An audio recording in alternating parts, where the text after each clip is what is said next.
Hello, this is Joan Friedman, and this is Always. Always is associated with the Academy for Lifelong Learning at Cape Cod Community College here on beautiful Cape Cod, Massachusetts.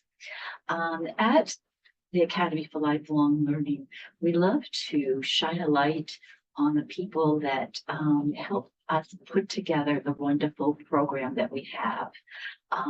And we'd like to shine a light on the courses, and we'd like to shine a light on the coordinators who are all volunteers and voluntarily give up 6 weeks of their time or 12 weeks of their time to teach courses here through the fall and through the spring.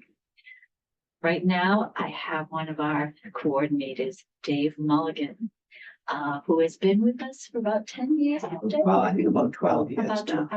About 12 years. And the course that he has been teaching this fall with Albert Camus, Storyteller and a Conscience for Our Humanity. Dave feels that this is a very important storyteller for our time.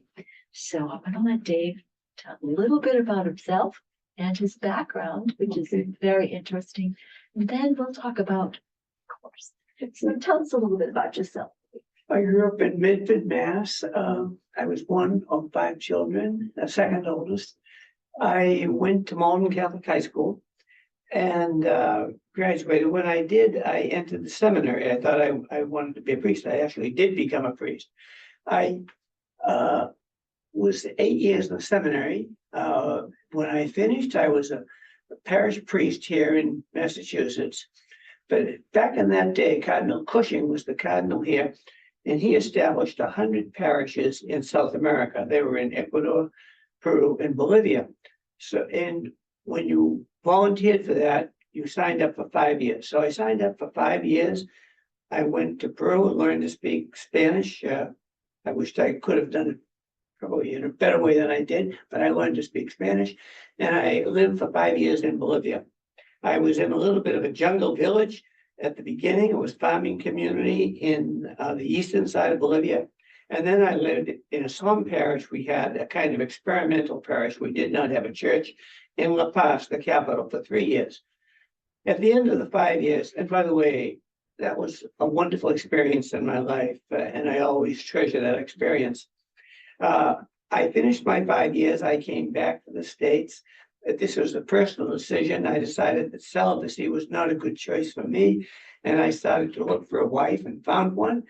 We've been married for 53 years, and I've had an interesting life. When I came back, I worked with homeless people in Boston for a couple of years, and then I worked in substance abuse treatment, ran a substance abuse treatment program in Brockton, Mass. I became the director of the state's drug and alcohol program. And finally, I became the commissioner of public health. Mike Dukakis appointed me, and Bill Weld reappointed me. And I worked, when I was with Weld, with Charlie Baker for several years. And I admire both Dukakis and Charlie Baker. They were my bosses. They were absolutely wonderful, fair people to work with. At the end of my career, I was 60 when I retired, and I had been teaching part-time at Stony Hill College. And then I taught there full-time for 6 years. I taught healthcare. There was a healthcare administration program. And so I taught in that healthcare policy, public health. And that was a good experience. After spending my life with adults all my life, though, accustoming myself to deal with 20-year-olds every day, all day, was a challenge. It was an interesting challenge, and I'm glad I did it. So my wife and I moved to the Cape in '97, and we've lived here since. And I've been very involved in the Academy of Lifelong Learning. Taught here for, I think, 12 years. I take courses and I teach courses. And I just think it's an incredible opportunity for us as we age to learn new things. I will tell you a little anecdote about that. One of my favorite people was Hannah Arendt, and I taught courses on Hannah Arendt over the past couple of years here. She was a young Jewish escaper of the Holocaust. She became a professor at both Princeton and Columbia. And it was just an incredibly insightful woman about fairness in the world and how we might live together. So I taught that course for a couple of years. Hannah got into trouble. She went to Jerusalem when Eichmann was tried many, many years ago. And she wrote a book, Eichmann in Jerusalem. I think it was misunderstood that many Jewish people were offended by that book that she wrote. But when she was there, she visited Martin Buber. Martin Buber was in his 80s. And during the Holocaust, he lived in Germany. And he was probably the stalwart in the Jewish community that was protective of the community, putting himself at risk. Eventually, he moved to Jerusalem. So he was in his 80s. Hannah went to interview him. And when she left, she said, you know, this man is well into his 80s, but he is more open and more desirous of learning new things about the world and people than anyone I've ever met.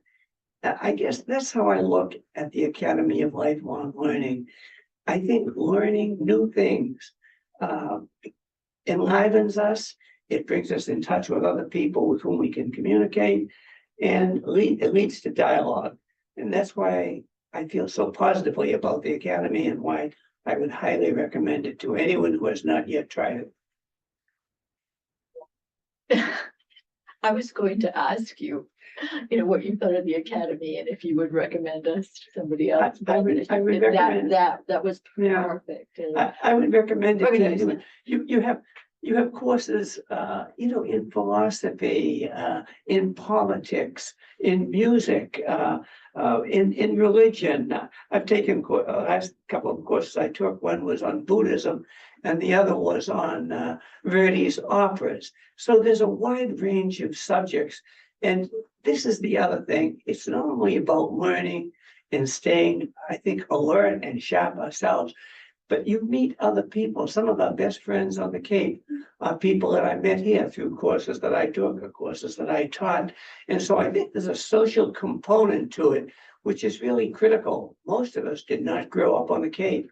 And what a great place to meet new people, a place where people are desirous of improving and learning more about themselves and the world around them. Exactly. And we know more and more about the third acts of life and fourth acts of life now. And as you said, that most of our families are not on the Cape. Exactly. So with our social activities and our different events, we hope to build a climate of friends. But let's talk about Albert Camus and a storyteller and a conscious for our humanity, for this point in time. Why did you feel this was an important course to teach now? Albert was a Pied Noir, that is, he was a French person who grew up in Algeria, which was under the control of the French government for a long, long time. His family had been there for about 100 years. He was a brilliant student. He was also a wonderful soccer player, and he had aspirations of becoming a professional soccer player. He got TB when he was 17 years old, and that ended the soccer career. He was gifted in life with two great professors who saw his brilliance and kept encouraging him, and it enabled him through them to get into the advanced education process and also to graduate from college. Albert was a skeptic about religion, but one of his doctoral thesis issues was the theory of love in the theory of Saint Augustine's theory of love. And so he had a broad education. World War II broke out during that time. Because of tuberculosis, he and his wife moved to a mountainous area in eastern France. They were living there. She was a school teacher in Oran in Algeria. She had to go back to teach in the fall. He was left there dealing with his TB. The war broke out. He lived in a village in eastern France, where a lot of Jewish children who had escaped Germany, it was close to the German border, were funneled to the town where he lived, and it's alleged no one kept names of who was helping, that he was also helpful in this process. And about 5,000 young Jewish children were funneled into Switzerland by this group, that they were part of the resistance. During the war, he also was the editor of a magazine, Combat. It was an underground magazine, and the Germans were continually looking for who was writing this magazine, but it challenged the Germans and encouraged people in the resistance to continue to fight.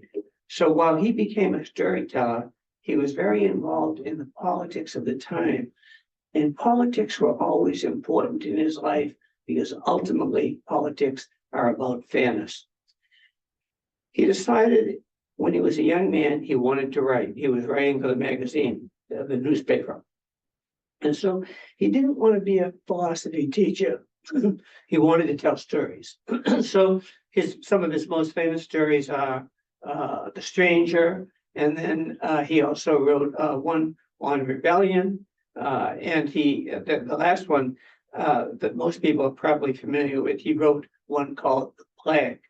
And all of them were about, I would say, when you start with The Stranger, it's about how do we become sensitive to and alert to the world around us? How do we see fairness, injustice?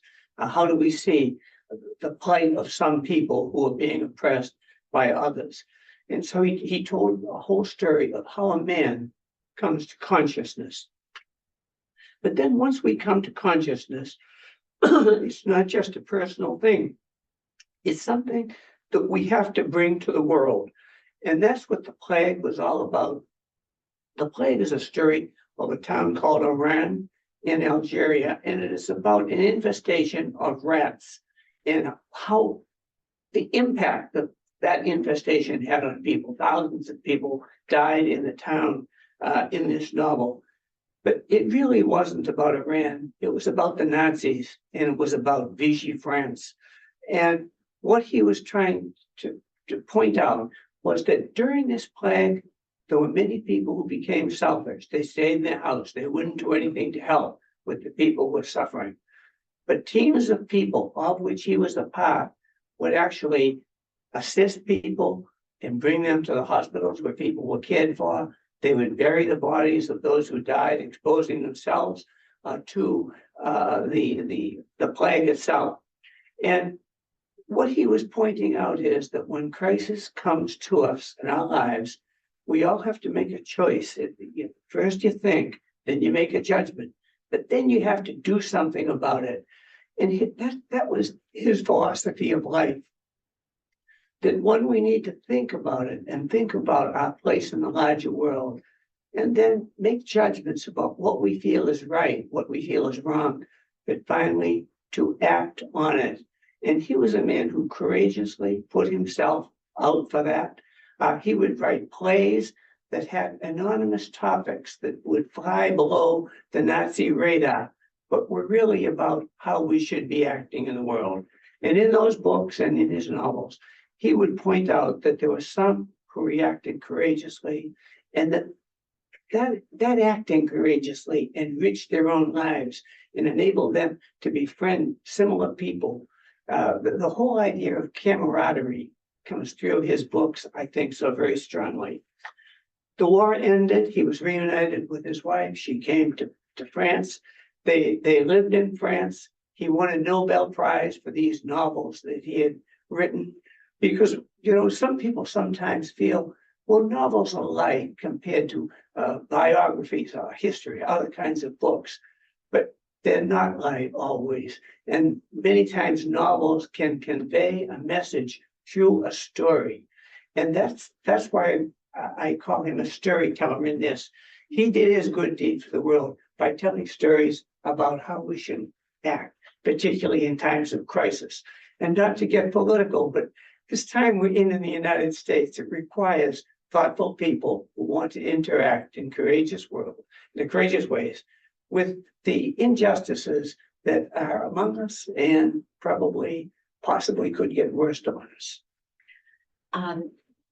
when you were talking about the plague, and when you were talking about your time in public health, I couldn't help but think about COVID and that experience, so that it's not just the social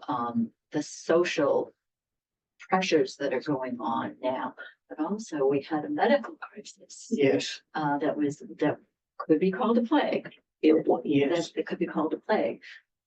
Before, when I was commissioner of public health in Massachusetts, the AIDS became more common. Mhm. And at the beginning of AIDS, it always occurred, for the most part, among gay men.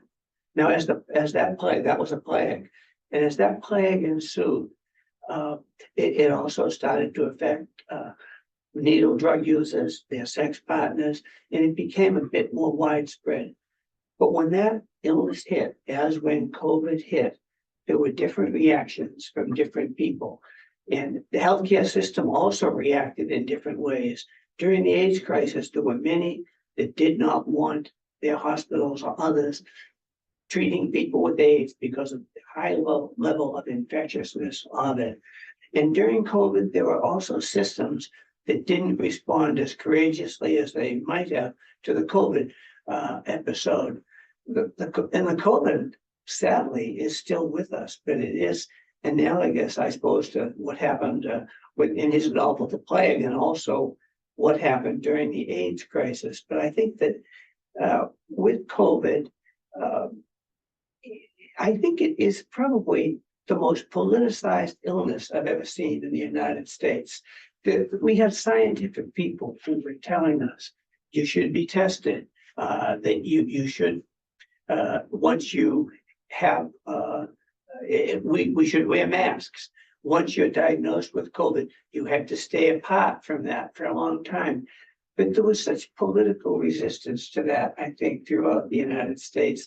Those things show, I think, a lack of our awareness that we're a community that needs to protect one another.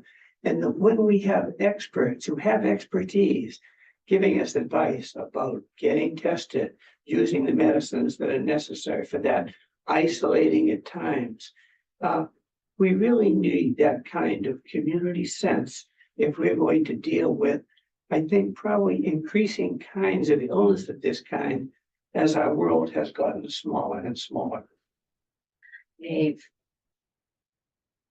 a little bit about your class. Now, what I think is also interesting about what you did here is you taught your class in several formats. Right. You taught your class in person, people sitting around, and you taught your class on Zoom. Yes. So that here at the Academy for Lifelong Learning, we do try to accommodate everybody's needs and desires. And about half of our classes are in person, half of them are on Zoom, and several of them, like Dave's, are both. And that, we hope accommodates people who like the social component of ALL, and also the people who find it, for whatever reason, difficult to get in here. So tell us how you liked teaching in the two different arenas. First, well, actually, I've always enjoyed talking with people around the table. But the new technology we have here makes it possible to have 15 people around the table and 15 on the screen.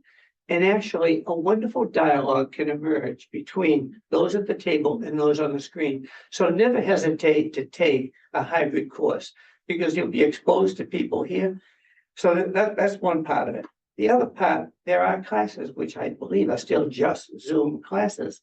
And there are people, friends of mine, in fact, one of them, Mary Joyce, taught courses here, took courses and taught courses for years. Mary is now 94. Her mind is very keen, but walking up that hill in the middle of the winter when it's freezing and a little slippery is not advisable for a person who's 94. I'm going to see her actually.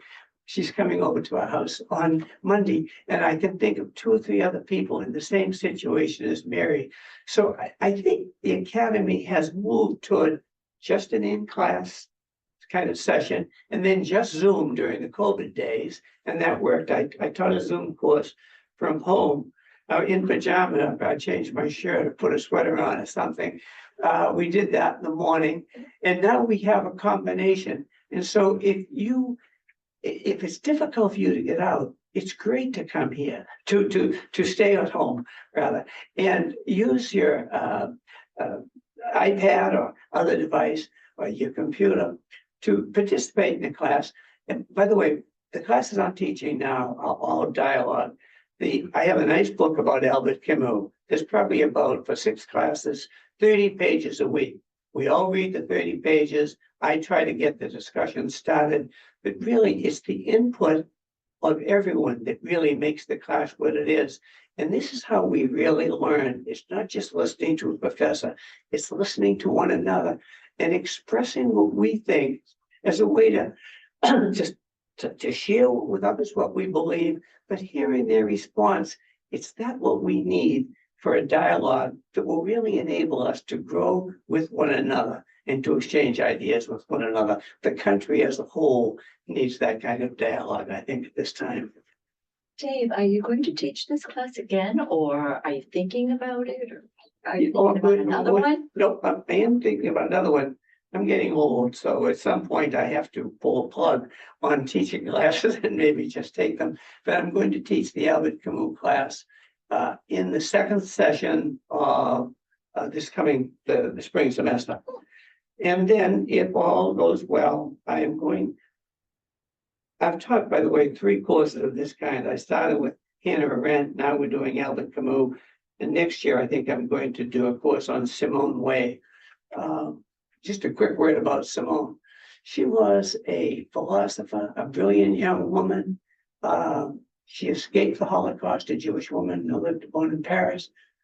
But when she applied for the École Supérieure, which was the most prestigious college in France, she got the highest mark of any student, and second was Simone de Beauvoir. So she's a brilliant woman. She became a teacher, but she became so taken up with the working class people she was working with. She left teaching and became a factory worker because she wanted to empathize with their plight. When the Spanish Civil War broke out, she went to Spain and fought with the left side in Spain against the Franco forces. Unfortunately, she had bad eyes and was a poor shot, and they decided she'd be a better cook than soldier. She burned herself with a pot of oil, escaped to the United States, but then left and went back to England and wanted to be parachuted into France to work with the resistance. She died of tuberculosis before that occurred, but she was an heroic person, brilliant person, who left a wonderful legacy of her writings, and the basic interpretation or translation of that work was done by Albert Camus in his later years. So they're connected. And by the way, when Hannah Arendt visited Europe after World War II, these people are all connected. She thought the greatest person in Europe and the clearest thinker was Albert Camus. So they were all connected to one another. Dave, I can't thank you enough for your very valuable time and your extremely valuable knowledge that you share with us regularly at ALL, and particularly for this broadcast. I'm very appreciative. Well, thank you for inviting me. I love ALL, and hopefully those of you who don't know it will come to love it and experience it. So I thank you for inviting me. Well, we are in the middle of registration now for our spring 2025 semester, which will begin January 13th. So please go to our website, which is capecodall.org, and and just keep checking in on our website.